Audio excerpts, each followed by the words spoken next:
what's up, Bellhouse? Today I'm going to show Chris how to do the press, the push press, and the push jerk. Hopefully you can take some of the things you learned in this video and apply it to what you see in class. So, Chris, let's have you go ahead and get this PVC pipe to the front rack position. Good. So, right now you see his elbows are in front of the pipe. What we're looking for here is a solid front rack position. It's a little different than the front squat. We don't want to have them too high like this. We want to have them a little bit lower, elbows pointing towards the ground. Awesome. Chris, let's go ahead and have you press the pipe overhead now.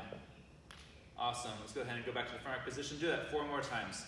So as he's pushing this pipe overhead, you see his head is dodging the pipe and pushing through at the end. His shoulders are also locking out at the top of the pipe. Let's go ahead and have you hold in the top position.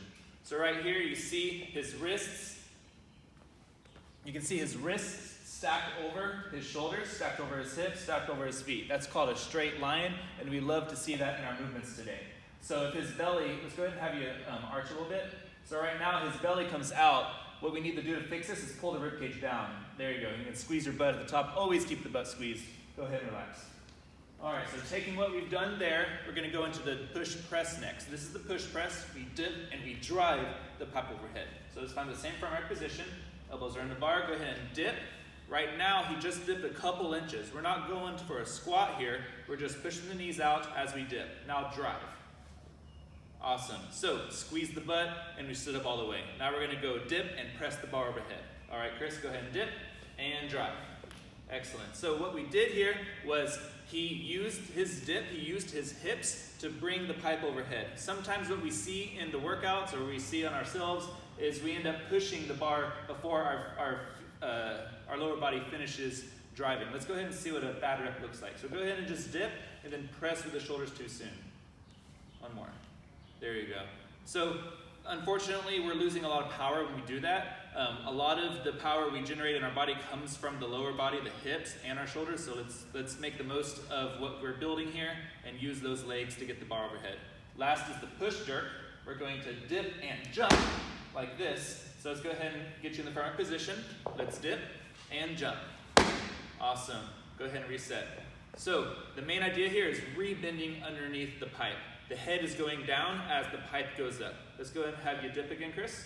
So right now, same position as he was in the push press. Knees slightly to the side, elbows are under the bar still, upright torso and drive.